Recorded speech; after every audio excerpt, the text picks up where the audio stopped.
If I say the word metaphor, what first comes to mind? Perhaps a famous line from Shakespeare, "All the world's a stage, and all the men and women merely players." Or maybe Dr. King, "We will transform the jangling discords of our nation into a beautiful symphony."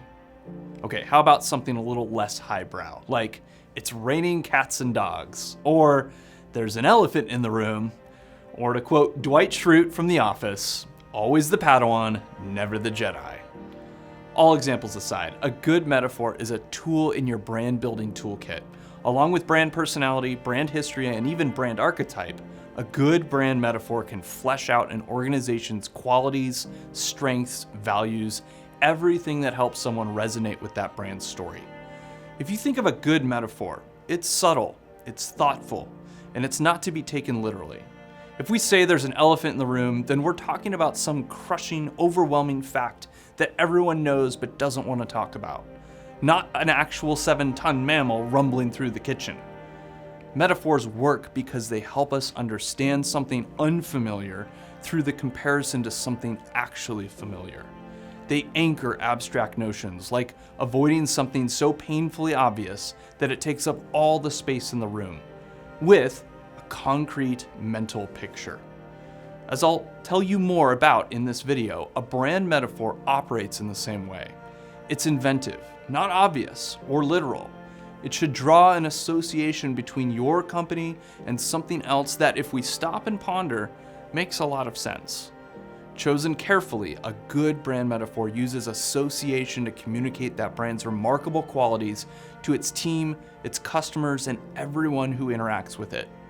And assuming you've done the work of pinning your brand's purpose, story, history, and expression, using a metaphor to embody and express those things is the most helpful way to tell your brand story.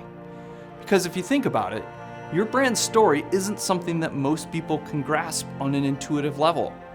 Even if you're able to see how your pest control company is the hero of a grand tale about termites and roaches, your customer probably doesn't see it that way, at least not yet. To them, your literal brand story is something like, "We kill bugs." That's it. But with a brand metaphor, you can express that story in a way that transcends what you literally do, and with a distinctive expression that probably involves a logo, a choice of typeface, and a company name that's more original than just Bug Killers LLC. I'll let you think of a few. So when I say a brand metaphor is a tool for understanding a brand story through a comparison, what I mean is that the metaphor should make me feel the same way I should feel when I interact with your brand. Keep in mind that a metaphor isn't a perfect analogy. It shouldn't be so close to the reality that it distracts us or confuses us. Not everything in a brand's metaphor has to correspond to something in the real world. For instance, the metaphor for my own company, Resound, is a college basketball coach.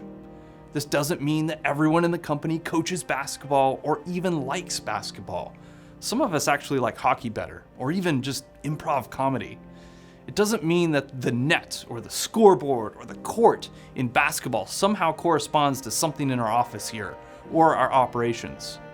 What it means is that we want the feeling that we have towards a college basketball coach to be the same kind of feeling that our clients have with us when they interact with us. We're not there to take over our client's business because it's their business. They're the star athlete out on the court.